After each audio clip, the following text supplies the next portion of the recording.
Your house is too big for this community. We're raising your HOA fees immediately. That was the very first sentence HOA Karen fired at me, not a welcome to the neighborhood, not even a fake smile. Just a declaration like she was queen of the cul-de-sac and I was her new peasant. She stood there with her clipboard glaring at my porch as if my bricks personally offended her. I almost laughed. Imagine being penalized because your home is nicer than beige siding and plastic shutters. But that's the thing about Karen logic doesn't matter when she smells power.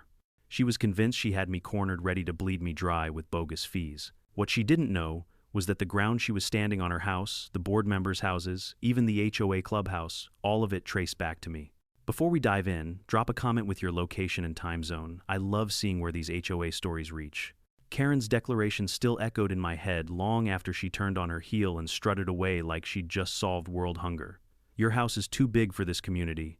We're raising your HOA fees immediately. The sheer audacity of it almost made me choke on my morning coffee. Too big, what was this, high school? Was she planning to measure my house against everyone else's, with a ruler and hand out detention slips? When I bought the place, I knew it stood out. It wasn't a mansion with golden gates or anything you wouldn't catch lions guarding the driveway. It was simply a little bigger, a little nicer, and frankly built to last. 3 stories wide windows, a porch that begged for summer evenings. To me, it was a dream. To Karen, it was a crime against community harmony. I didn't even know community harmony was an official line in the HOA handbook. But according to Karen, everything I owned was a disruption. She started small, snapping pictures of my house at odd hours, whispering to other board members, pointing at my porch railings like she was inspecting a crime scene. At first I thought it was harmless, nosiness. After all, every neighborhood has a gossip queen. But this was no idle gossip, this was reconnaissance. A week later, the letter came. Official HOA stationery, bold print, at the top, notice of fee adjustment. I opened it with the same dread you feel when a doctor says, "We need to talk." The letter accused me of unbalancing the neighborhood's architectural integrity and possessing a dwelling disproportionately large to its peers. Their solution: my monthly HOA fees were being tripled. Not doubled, tripled. I laughed so hard my dog ran out of the room. Who comes up with this stuff? Architectural integrity. My house wasn't a spaceship. But sure enough, at the next HOA meeting, there she was, Karen, grinning like she'd just landed a Broadway role. The room was packed. Folding chairs lined up in the clubhouse, fluorescent lights buzzing overhead, neighbors clutching their little HOA packets like they were sacred scriptures. I sat in the back, arms folded, letting Karen have her stage. She loved a spotlight more than most people love oxygen. She stood up, cleared her throat dramatically, and tapped her clipboard against the podium. "Ladies and gentlemen," she began, her voice rising like a bad preacher at Sunday service, "our neighborhood thrives on fairness. We all live by the same standards, the same fees, the same pride in our homes. But one resident has upset this balance. His house is, well, simply too large, too extravagant, too unfair." She paused for effect, letting the murmurs ripple across the room. A few neighbors nodded reluctantly. Others shifted in their seats, uncomfortable but unwilling to oppose her. Karen sniffed the air like a bloodhound and went in for the kill. "Therefore, the board has voted to raise his HOA fees by 300%. This is not punishment, it's restoration of balance."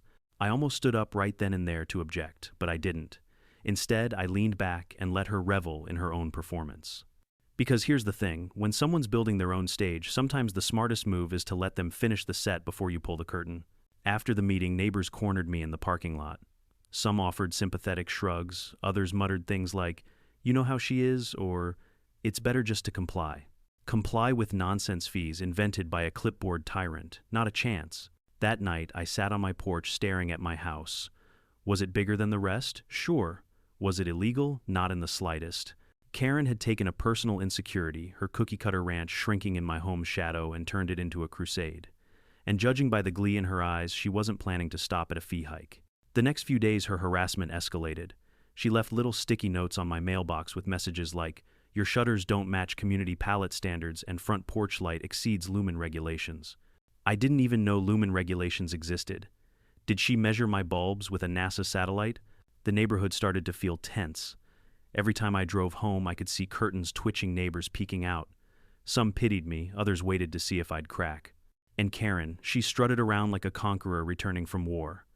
Clipboard always in hand, phone pressed to her ear, laughing a little too loudly whenever she passed my yard. I decided to play along. No anger, no confrontation, just patience. I smiled, waved, even thanked her for keeping the neighborhood safe. Each time her eyes narrowed, confused by my calmness. She wanted me rattled, shouting, giving her ammunition. Instead, I gave her nothing but polite indifference. But here's the part she never saw coming. While she was busy measuring my porch and inflating my fees, I was measuring something else entirely the limits of her power.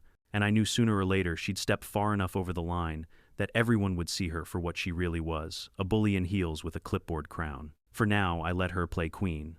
But the stage was set, and my script, was only just beginning. If there's one thing Karen loves more than her clipboard, it's an audience. And once she had that bogus, too-big house fee in her arsenal, she wasted no time making me the neighborhood's public villain.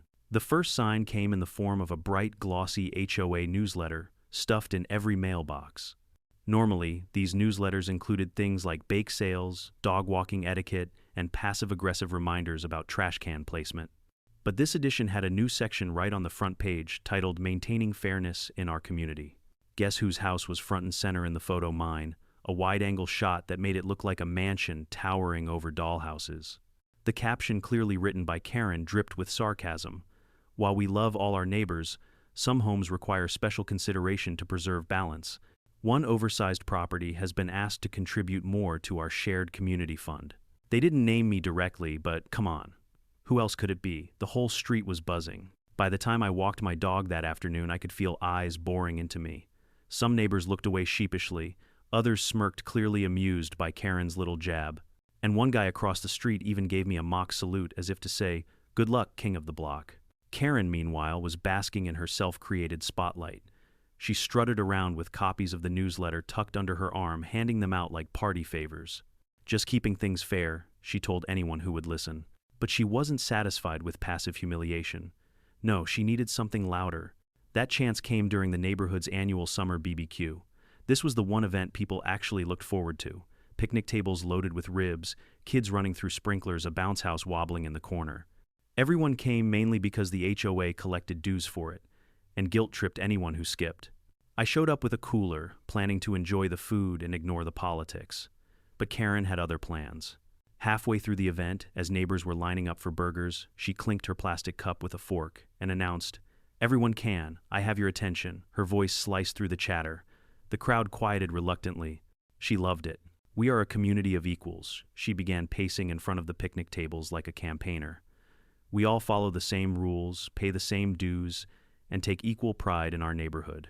But sometimes someone decides they're above the rest of us. Someone thinks bigger is better." She turned, and her perfectly manicured fingers stabbed the air in my direction. Like him, our so-called mansion dweller. Every head turned. I could feel the heat of 100 stares. Some were sympathetic, others curious. A few, egged on by Karen's performance, chuckled. She smirked, savoring it. "He's been asked to pay his fair share," she continued, "but instead of gratitude, he flaunts his oversized home, lording it over the rest of us. That's not the spirit of our community." The whispers started. Someone muttered, "Well, she's not wrong, it is a big house." Another sighed. Karen's at it again. The tension in the air was thicker than the smoke from the grill. I stood slowly, cooler still in hand. For a moment, Karen's eyes lit up. She thought she had me rattled. She was waiting for me to explode, to shout back, to give her the dramatic confrontation she could later twist into a victory. Instead, I smiled, a calm, deliberate smile. "Karen," I said loud enough for everyone to hear, "if you're jealous of my porch swing, just say so. No need to write it into bylaws." Laughter rippled through the crowd. Real laughter, not nervous chuckles. Karen's face went red and she stammered, "This isn't about jealousy, it's about fairness." Fairness, I tilted my head. I didn't realize square footage was a moral failing. Should I shrink the house to match yours? Maybe tear off a floor or two? The laughter grew louder. Even the grill master had to put down his tongs to wipe his eyes. Karen's mouth opened and closed like a goldfish gasping for air. She tried to regain control, raising her voice. "Don't let him mock the rules. Without structure, our neighborhood would collapse." "Relax," I said, grabbing a burger bun from the table. "The only thing collapsing around here is your argument." That sealed it. The crowd erupted, half amused, half relieved. Someone had finally stood up to her. Karen stomped off, muttering into her phone, probably already drafting another complaint. But the damage was done. She wanted me humiliated. Instead, she ended up being the punchline. Of course, I knew better than to think she'd stop there. Karen was nothing if not persistent, And humiliation to someone like her is fuel. If she couldn't break me with newsletters and BBQ speeches, she'd escalate. She always escalated. That night, sitting back on my porch, I thought about how easy it would have been to fight fire with fire. Yell, argue, slam doors, throw insults. But no, that's what she wanted. My calmness drove her crazier than anything else. And every time she slipped up in public, every time her claws came out in front of witnesses, her credibility shrank a little more. The best part, she had no clue that I was already 2 steps ahead. While she was busy organizing smear campaigns, I was quietly tightening the noose around her power. Because the truth was, Karen wasn't the one holding all the cards. I was. If the BBQ fiasco bruised Karen's ego, she hid it about as well as a toddler hides cookie crumbs. The very next week, she stormed back onto the HOA stage with a vengeance. Only this time, she wasn't just targeting me with gossip or newsletters. She wanted power, absolute power. The clubhouse was buzzing when I walked in for the emergency meeting. I had barely sat down before Karen marched up to the podium in a bright red suit that practically screamed, "Pay attention to me." Clipboard tucked under her arm, hair sprayed into immovable submission, she looked like she was auditioning for the role of supreme ruler of suburbia. "Ladies and gentlemen," she began, voice dripping with authority, she didn't actually have recent events, have made it clear that our community is under threat. One resident, and she paused dramatically, letting everyone turn to stare at me, believes he is above the rules. Above us. A few gasps. Some eye rolls. One neighbor whispered, "Here she goes again." Karen slammed her clipboard down. "That is why I am proposing a motion effective immediately. We increase his HOA fees by 300%. And if he refuses to comply, we impose penalties up to and including property liens." The room erupted. Some neighbors mumbled nervously. Others perked up at the idea of sticking it to the guy with the too big house. Karen's loyalists, 3 other board members who owed her favors, nodded furiously like bobbleheads on a dashboard. I stayed seated, arms folded, expression neutral. Because here's the thing about people like Karen, they crave resistance. They need it. Every dramatic villain requires a hero to clash with. But if you sit still, let them claw at the air, they end up tearing themselves apart. Karen wasn't finished. She strutted across the front of the room like a lawyer in a TV courtroom. "We cannot let one man destabilize our harmony. Today it's oversized houses. Tomorrow, who knows, illegal patios, unauthorized gardens. Our community must have order." One of the quieter board members cleared his throat. "Karen, with all due respect, doesn't the bylaw limit fee increases to a maximum of 10% annually?" Karen shot him a glare that could curdle milk. "Bylaws can be amended." There it was. The power grab in plain sight. Karen wasn't content with raising my fees. She wanted to rewrite the very rules of the HOA, carving out her own little empire with her pen as the sword. And the neighbors, they were torn. Some genuinely believed her nonsense about community harmony. Others just wanted peace and were too tired to fight. Fear is a powerful tool, and Karen wielded it like a pro. The letters started arriving at my house the next day. Threatening notices stamped with final warning, even though it was the first I'd seen of them. Bold red letters, shouting about penalties, fines, and the possibility of liens. Karen even went so far as to hire a local law office to send me a compliance letter. The firm was so small, it barely had a receptionist, but the letterhead looked intimidating enough for most people to panic. But I wasn't most people. See, while Karen was busy puffing up her feathers, I was watching, learning. Her arrogance blinded her to the fact that she was overstepping, way overstepping.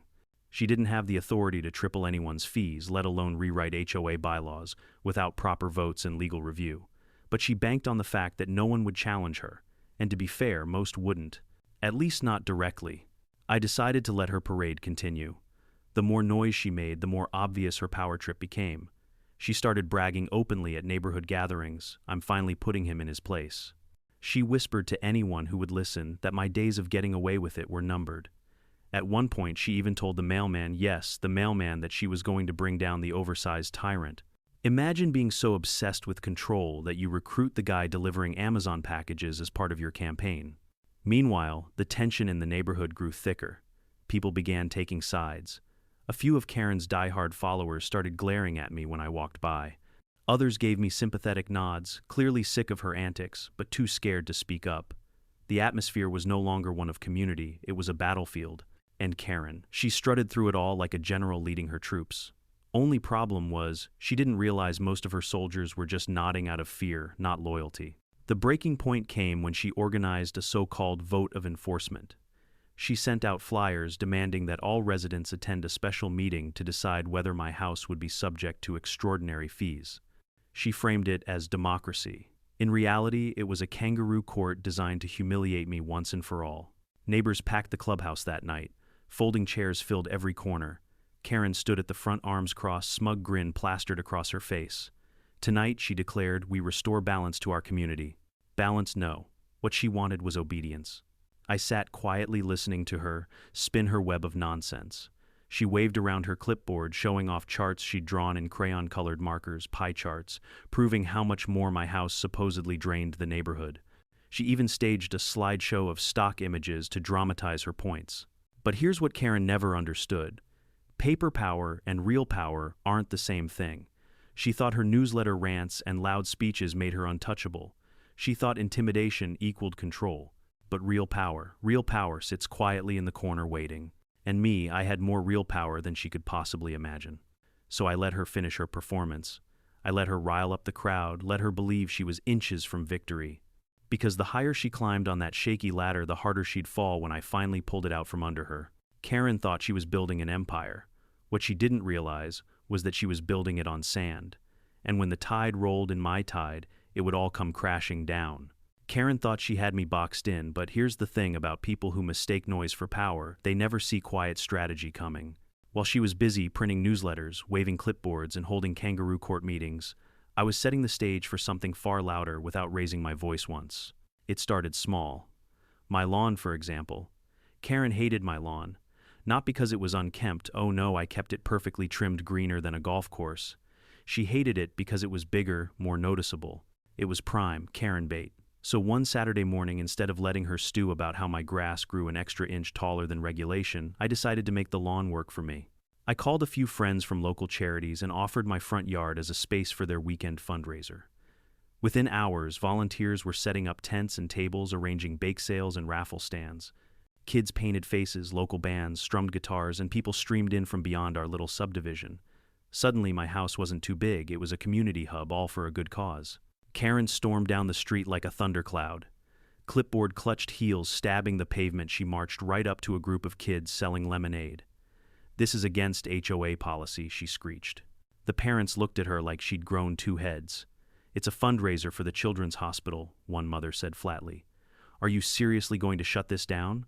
Karen sputtered, waving her clipboard like it was a holy relic. "Unauthorized public events are not permitted. There are liability risks, noise complaints." I stepped out from behind a booth, holding a donation jar. Actually, Karen's state law says registered charity events are exempt from HOA restrictions. But thank you for your concern. The crowd around us chuckled. Karen's face turned the color of a ripe tomato. She opened her mouth to argue, but quickly realized she was outnumbered. Families, volunteers, donors, all glaring at her like she was the Grinch stealing Christmas. She muttered something under her breath and stormed off, but the damage was done. News crews had shown up too, drawn by the charity's PR team. A local reporter shoved a microphone toward me. "So, you're the homeowner targeted by the HOA. The one they claim has a too big house." I smiled into the camera. "That's me. Apparently owning a slightly larger porch swing is a crime now. But hey, if they're going to fine me, I might as well put my yard to better use. Today, it's helping raise money for kids who actually need it." That clip hit the evening news. Karen probably choked on her microwaved lasagna watching it. The segment painted me as the charitable neighbor harassed by a petty HOA. Karen, meanwhile, came across like the villain in a low-budget soap opera. The fallout was immediate. At the grocery store, strangers patted me on the back. At church, people whispered encouragement. Even a few board members, the ones who usually kept quiet, started questioning if Karen was going too far. But Karen, she doubled down. Always did. If embarrassment was gasoline, she was the match. The next morning, she plastered bright orange violation notices all over my property. One on the mailbox, two on the garage, one taped directly to my front door like some medieval proclamation. Each one listed ridiculous infractions: grass shade inconsistent with neighborhood standards, excessive community traffic generated by unauthorized gatherings, front porch decorations not approved by HOA board. My decorations, for the record, were 2 pumpkins in July. But still, I didn't tear the notices down. No, I left them there for the whole neighborhood to see. By the end of the day, they became a running joke. Kids on bikes slowed down to read them aloud, laughing.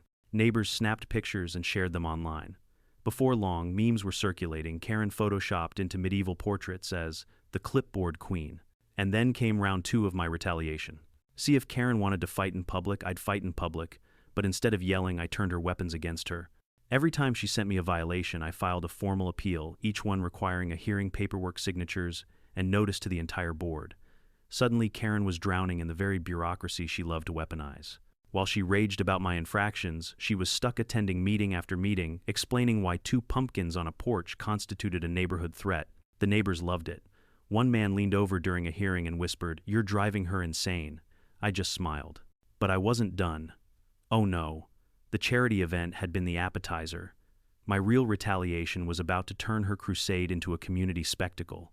I reached out to a second charity, this one, a veterans organization, and offered my property again. They jumped at the chance. Soon, plans were underway for a massive cookout fundraiser, complete with food trucks, live music, and even a small parade down the street. All perfectly legal, all perfectly public, and all impossible for Karen to stop without looking like the villain she already was. When the day arrived, the turnout dwarfed the first event. Hundreds of people filled the street, waving flags, eating barbecue, cheering for veterans. News crews returned, cameras rolling. Politicians showed up for photo ops. And Karen. She stood on the corner, seething, muttering to her clipboard like it was whispering back. She tried calling the police twice. Both times officers arrived, looked around, shrugged, and joined the cookout. One even bought a hot dog from a food truck while Karen shrieked that this was an illegal gathering. The camera crews loved it. They caught her red-faced, pointing wildly, screaming about bylaws while a line of veterans in uniform saluted on my lawn. By the next morning, the footage was viral online. Headlines screamed, "HOA targets charity event gets shut down by cops." Karen had wanted to humiliate me in public. Instead, she humiliated herself again. And I hadn't even started showing my real hand. Karen thought my charity events were the peak of my game, that I was satisfied embarrassing her in front of a few cameras and neighbors. She didn't realize those barbecues and lemonade stands were just smoke and mirrors, a warm-up, while I quietly stacked the real cards in my favor. See, long before Karen marched up my driveway with her clipboard, I had already been playing a different kind of game, real estate. And not in some abstract stock market kind of way. I mean brick, mortar, and dirt. When I first moved into this neighborhood, I noticed something others ignored. Houses were cheap. Families were struggling, people were relocating, and more than a few homeowners were barely keeping their heads above water. Every foreclosure, every quiet for sale sign, every whispered conversation about moving, I was there. Cash offers, quick closings, no hassle. Little by little, deed by deed, I scooped them up. At first it was 1 house, then 3, then 6. Some I rented out, some I kept vacant. By the time Karen started her war on me, I owned nearly 60% of the homes in the subdivision. I didn't brag about it. I didn't even hint. Why? Because leverage is like fine wine. You don't gulp it down at the first chance, you let it age until the perfect moment. Karen, of course, was too busy waging her personal crusade to notice. She thought she was standing on unshakable ground. She thought every house around her belonged to allies, little foot soldiers in her HOA army. She didn't know most of those mortgages were signed over to me.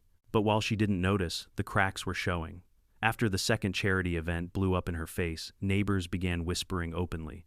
Some were angry, sick of being dragged into Karen's drama. Others were nervous, afraid her obsession with me was putting the whole community under a spotlight none of them wanted. And then came the straw that broke her already fragile credibility. She started calling me a parasite. Not just privately, but publicly. At the mailbox. At board meetings. Once she shouted it across the street as I was unloading groceries. "You're a parasite feeding on this community." I set my bags down, looked at her calmly and said, "Funny. Most parasites don't own the host." Her face twisted, confused, like she wasn't sure if she'd misheard me, but I left it at that. A teaser, a breadcrumb, something to gnaw at her mind while I prepared for the finale. Behind the scenes, I was tightening my grip. I met with my lawyer, a sharp guy who loved nothing more than watching HOA bullies implode. We organized the paperwork, every deed, every contract, every ownership transfer, carefully notarized and bound in thick leather folders. If Karen wanted to play legal hardball, I was ready to bring a tank to her t-ball game. Meanwhile, Karen escalated again. She drafted more rules, targeting me specifically. No driveways larger than 25 feet, no more than 2 porch chairs visible from the street, no exterior lighting above a certain brightness. Each rule hilariously matched something unique to my property. She wasn't even pretending anymore. It was Karen versus me, one-on-one, in broad daylight. And the neighbors? They saw it. They weren't blind. The whispers turned into open complaints. One woman muttered at the board meeting, "Why are we wasting all this time on one man's house? We've got potholes and trash pickup issues." Another shouted, "He raised money for sick kids and veterans. What have you done for us, Karen?" Karen snapped back at them, calling them ungrateful and complicit. Each outburst chipped away at her support. She didn't notice her army shrinking. I did. The night before the big showdown, I sat on my porch with a glass of bourbon, watching the sun dip behind my too big house. I couldn't help but laugh. Karen thought she was building momentum, tightening the noose. What she didn't know was that she was already standing on the trap door, and I was the one holding the lever. The next morning, a thick envelope arrived in my mailbox. Final demand for payment. Triple fees, penalties, threats of liens, the whole circus. Karen had even scribbled a note at the bottom, in her sharp, angry handwriting, "We will seize what you don't deserve." I tucked the letter into my jacket pocket and smiled. Perfect timing, because tomorrow was the biggest HOA meeting of the year, the annual budget review, the one meeting nobody skipped. The one meeting where Karen planned to crown herself queen for good. She strutted into that clubhouse like it was Coronation Day. Neighbors filled every chair, whispers bouncing off the walls. Karen slammed her folder on the podium and began her speech. "This community cannot survive if parasites and rule breakers undermine our harmony. Tonight we vote to enforce extraordinary fees on oversized properties, starting with him." All eyes turned to me. She thought I was cornered. She thought this was her victory lap. I stood slowly pulling that final demand letter from my pocket. "Interesting document, Karen," I said. "But before you get too comfortable, I think the neighborhood deserves to know something. Something about who really owns this community." Her smirk faltered. The neighbors leaned in, and I opened my folder, the thick one my lawyer had prepared, the one that carried the weight of every quiet purchase, every deal, every foreclosure I'd collected like chess pieces on a board. Karen's reign was about to end. The clubhouse smelled like burnt coffee and cheap carpet cleaner that night, the kind of scent that clings to bad decisions. Folding chairs filled every corner, neighbors squeezed shoulder to shoulder, murmuring like they were waiting for a circus act. And, in a way, they were. Because Karen had promised a spectacle, me humiliated and shackled with fees so high even the siding on my house would cry. Karen strutted to the podium in her red blazer clipboard, clutched to her chest like a royal decree. She tapped the microphone, relishing the hush that followed. "Ladies and gentlemen," she said, voice sharp enough to cut glass, "tonight we reclaim fairness. Tonight we vote to enforce extraordinary fees on one resident whose oversized property threatens the harmony of us all." Her manicured finger pointed straight at me. Gasps, whispers. A couple of nervous chuckles rippled through the crowd. Karen smirked. This was her big moment. I stood slowly, leather folder in hand. My heart was steady, but my grin that was pure mischief. "Before you all cast your votes," I said, "maybe it's time we talk about ownership." Karen laughed that high-pitched cackle she used when she thought someone was bluffing. "Ownership? You don't even own your own compliance." I opened the folder and pulled out the first deed, holding it up. "House on Maple Street, 3-bedroom ranch sold 2 years ago during foreclosure. Current landlord." I slapped the page down on the table. Me. The room went silent. Karen's smirk twitched. "One house. Big deal." I pulled out another. "Duplex on Willow Court. Bought last year. Title under my name." Slap. Another. "Colonial on Cedar Lane. Seller couldn't keep up with HOA fees, funny enough. Guess who owns it now?" Slap. By the time I laid down the fifth, the crowd was leaning forward. Neighbors turned to each other wide-eyed. Some started counting in their heads, realizing the pattern. Karen's face drained of color, but I didn't stop. "See, while you've been busy measuring porch lights and policing lawn gnomes, I've been buying. Quietly, consistently, and now I pulled out the thickest stack, fanning it like a deck of cards. I own 60% of the homes in this neighborhood, including, by the way, I flipped to a highlighted page, 3 of the board members' properties." A collective gasp rattled the walls. The 3 board members in question sank in their chairs, eyes darting anywhere but Karen's direction. Karen sputtered, gripping the podium like it might float her out of the disaster she'd created. This is fraudulent. Lies, fabrications." I raised an eyebrow. "Funny. These are notarized documents, signed, sealed, and filed with the county. My lawyer, who, by the way, is sitting right there, would be very interested to hear you call them fraud." The lawyer, a sharp guy in a gray suit, lifted a hand and nodded. The weight of his presence was enough to silence half the room. The crowd erupted, some clapping, some laughing, some outright cheering. A neighbor in the back shouted, "You mean Karen's been bossing around her own landlord?" The place shook with laughter. Phones whipped out, cameras recorded. Karen's red face would be immortalized on social media by midnight. Karen pounded her fist on the podium. "Order, I demand, order." I leaned forward, my voice calm but cutting. "Order, Karen, you don't even have a chair to sit on anymore. Because here's the truth, when you control the majority of the property, you don't just pay the HOA. You are the HOA. The realization hit like a thunderclap. Neighbors turned toward me, some smiling with relief, others stunned into silence. For the first time, Karen looked small, clipboard trembling in her hand, eyes darting like a cornered animal. She tried one last swing. You can't do this, you'll ruin everything. Without me, this community falls apart." I chuckled. "Without you, Karen, this community might actually start to breathe." The room broke into applause. Real applause this time, not the polite claps Karen used to demand at the end of her speeches. People stood cheering, whistling. Karen's mouth opened, but no sound came out. For once, her words failed her. Security, 2 volunteers who usually just directed parking at events, walked up to the podium. "Karen," one of them said gently, "I think it's time you step down." She shrieked, "This is my HOA." But the words bounced off walls that no longer listened. Neighbors were laughing, filming, shaking their heads. Karen stumbled back, clipboard slipping from her handpapers, scattering like confetti. And me, I just stood there calm as ever, watching the empire of pettiness she'd built crumble in front of her. Years of bullying, of nitpicking, of humiliating others, all undone in one night by the one thing she never thought I had: patience and power. The gavel hit the table, finalizing the meeting. The board, now spineless without her, adjourned in awkward silence.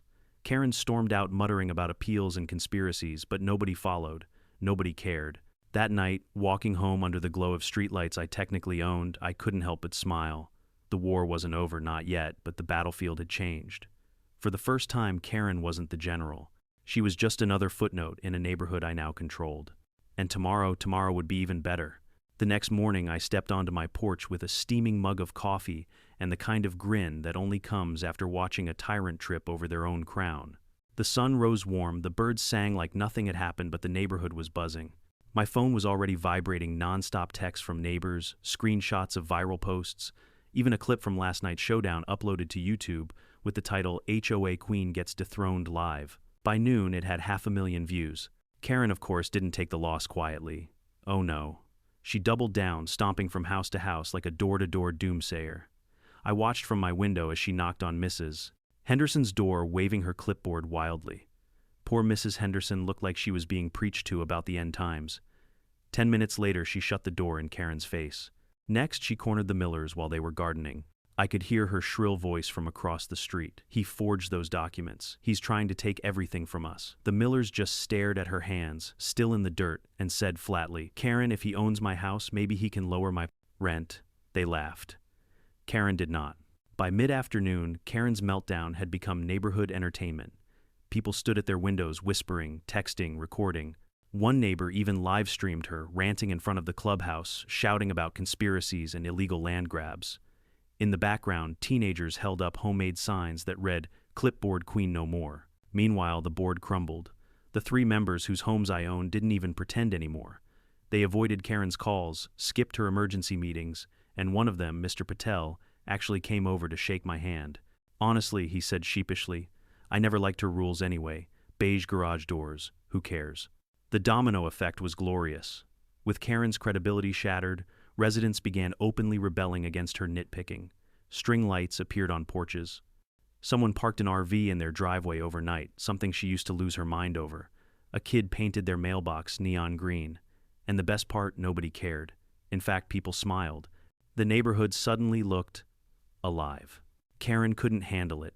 She marched through the streets, scribbling violation notes like a lunatic. But here's the catch. She had no authority anymore. Every time she taped one of those neon orange notices to a garage door, the homeowners just laughed and peeled it off.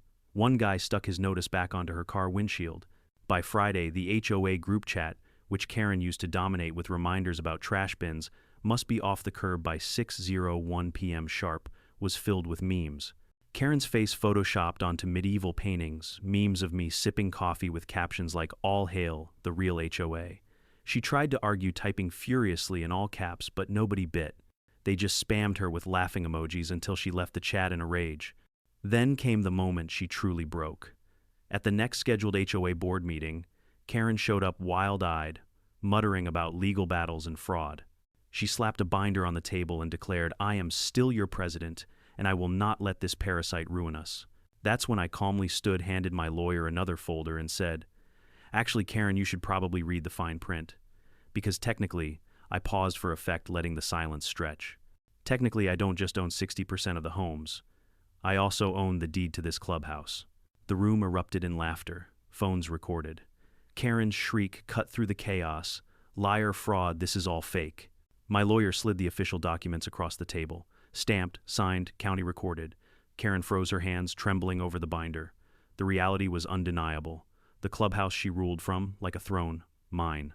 The very ground she was standing on, mine. Neighbors burst into applause. Some booed her. One guy shouted, "Pack it up, Karen, the humiliation was complete." Security again, just volunteers, finally asked her to leave. She refused at first, clinging to the podium like it was a life raft. But when she realized not a single person in the room was on her side, she let go, clipboard slipping to the floor with a hollow clatter. She stormed out, hair frizzing, muttering about higher authorities and lawsuits. Outside, a group of teenagers filmed her retreat. The video was online within minutes. Karen kicked out of her own HOA. The comments section was merciless. The days that followed were quiet, at least for me. For Karen, they were chaos. Her attempts to fight back, angry letters, police calls, even a desperate flyer campaign accusing me of land theft, all fizzled. The cops rolled their eyes. The neighbors ignored her. And the flyers, kids turned them into paper airplanes. The neighborhood transformed almost overnight. With Karen silenced, people relaxed. BBQs popped up without her permission slips.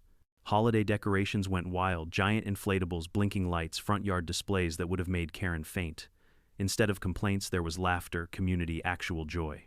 And me, I became something I never expected, not just the landlord of most of the homes, but the unofficial leader of a neighborhood finally free from tyranny. Neighbors dropped by with pies, thanked me at the mailbox, even invited me to parties. One family brought over homemade wine with a note, "Thanks for finally shutting her up." I'll admit it felt good. Not just winning, but watching the neighborhood breathe again. The contrast was night and day. Karen, though, she became a ghost. Her once daily patrols stopped. The clipboard disappeared. She kept her blinds drawn, her car parked crooked in the driveway like a sulking teenager. People whispered about her losing sleep, yelling at the walls, even talking to her reflection. Whether true or not, one thing was certain: she wasn't the queen anymore. She was just another resident, powerless and bitter. And me, I wasn't done yet. Because while the neighborhood celebrated, I had one more card up my sleeve. One last twist Karen and everyone else didn't see coming. Karen's downfall should have been enough.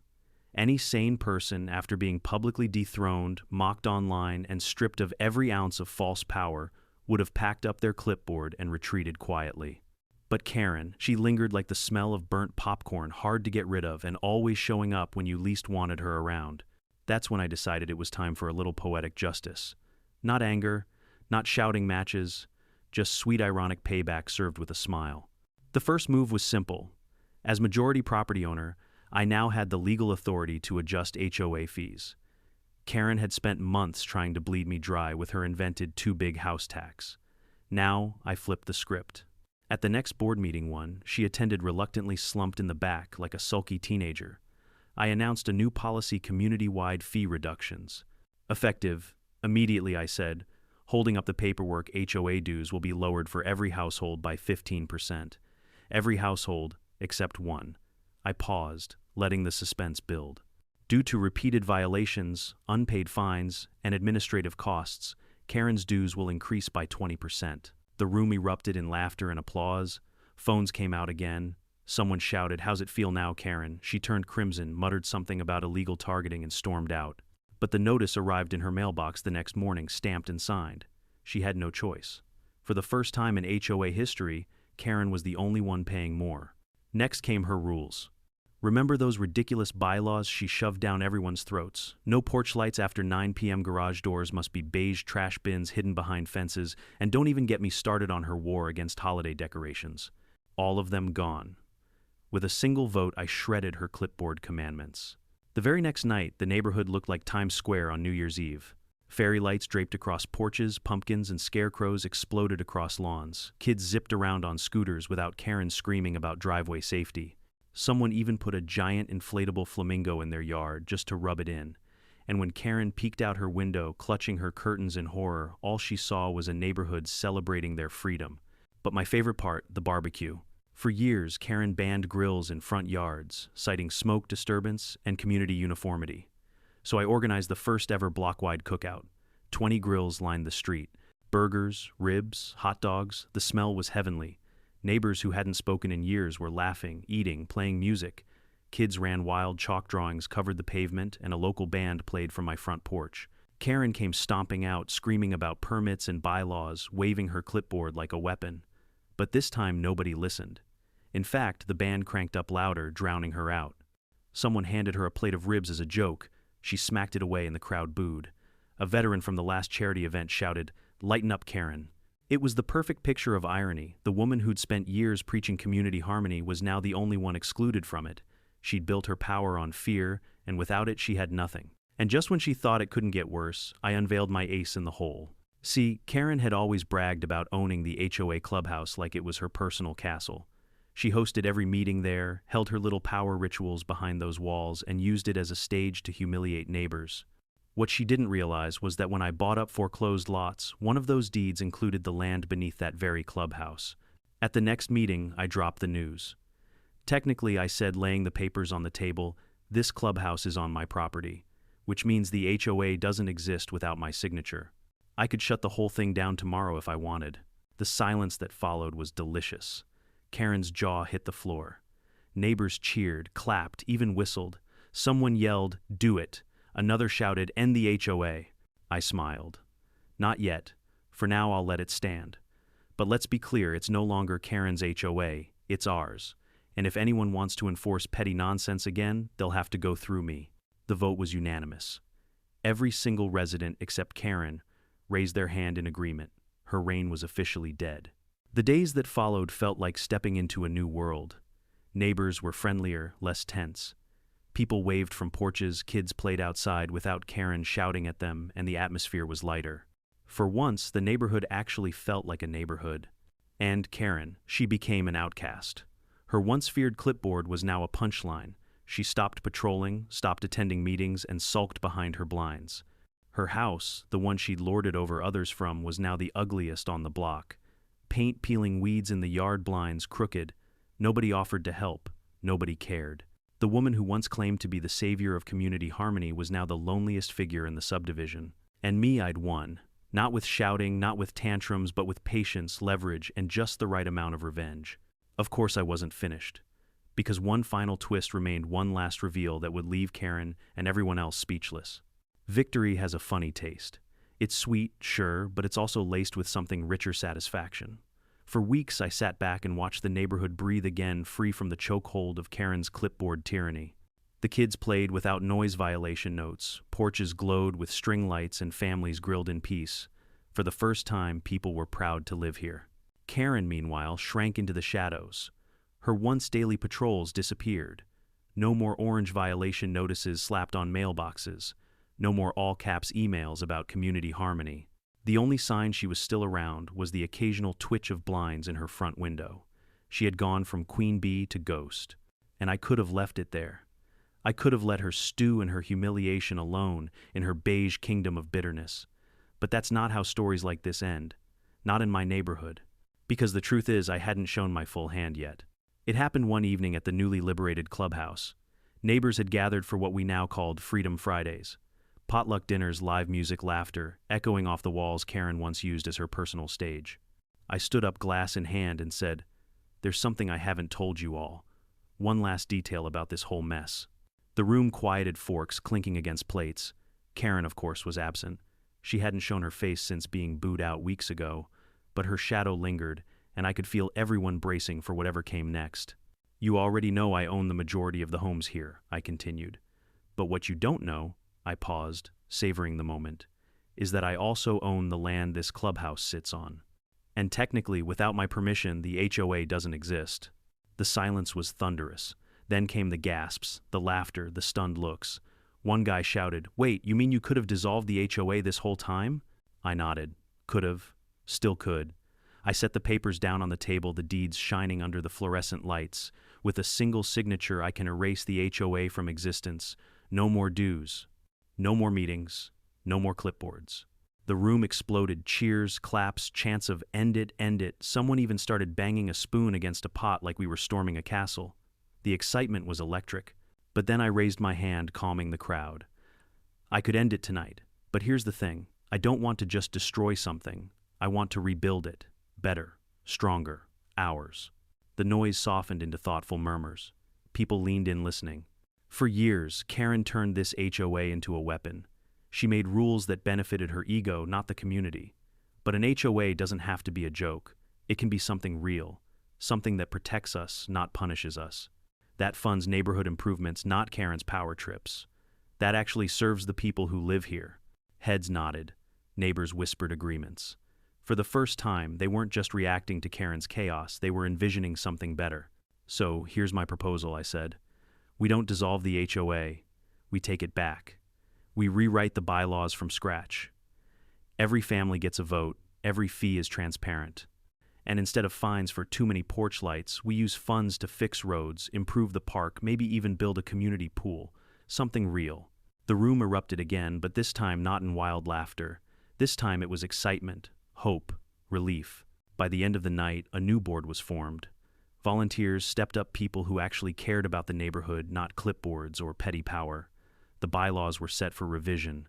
And Karen, she wasn't even on the invite list.